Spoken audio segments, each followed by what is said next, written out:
In today's video, I'm going to teach you how to connect Slack to n8n. If you find this useful, consider subscribing and liking the video. Let's get started with the first step, creating a Slack app. Head over to the Slack API Developer Portal. This can be found at api.slack.com/apps.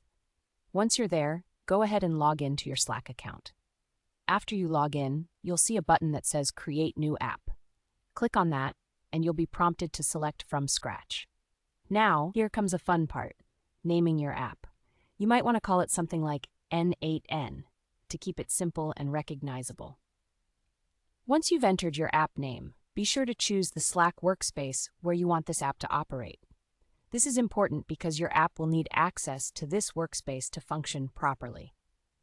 Once your app is created, the next step is to generate an app-level token. On the left sidebar of your Slack app settings, you should see an option labeled App Level Tokens. Click on that, and then you'll see a button to Generate Token and Scopes. When you click that, you'll need to give your token a descriptive name. This could be something like n8n Integration Token, which makes it easy to identify later on. Next, you'll see the option to Add Scopes. Click on Add Scope, and from the drop-down menu, select the scope called Connections Write. This scope allows your app to manage connections in your Slack workspace. After you've added the scope, go ahead and click on Generate to create the token. Make sure you copy this token entirely. This string of characters acts much like a password, so it's crucial to store it securely. Treat it with care because anyone with this token could access your Slack workspace through your app. Now let's switch gears and head over to your n8n dashboard. If you've logged in, you should see your workspace clearly laid out. To add the Slack integration, look for the plus sign, which you'll click on to add a new credential. After clicking the plus button, select Credential. Now you'll want to choose Personal, and then search for the Slack API credential type. At this point, it's time to paste the token you copied earlier into the Access Token field.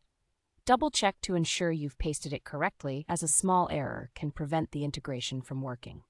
Once you've done that, save your changes. Now, n8n will run a quick connection test to verify that the integration is officially active.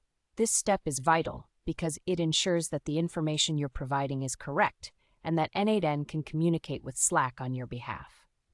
If everything goes smoothly, you should get a confirmation that the integration is up and running. And there you have it. You've successfully connected Slack to n8n, allowing you to streamline your workflows and automate tasks more efficiently. Thanks for watching today's video. If you found this helpful, don't forget to like and subscribe for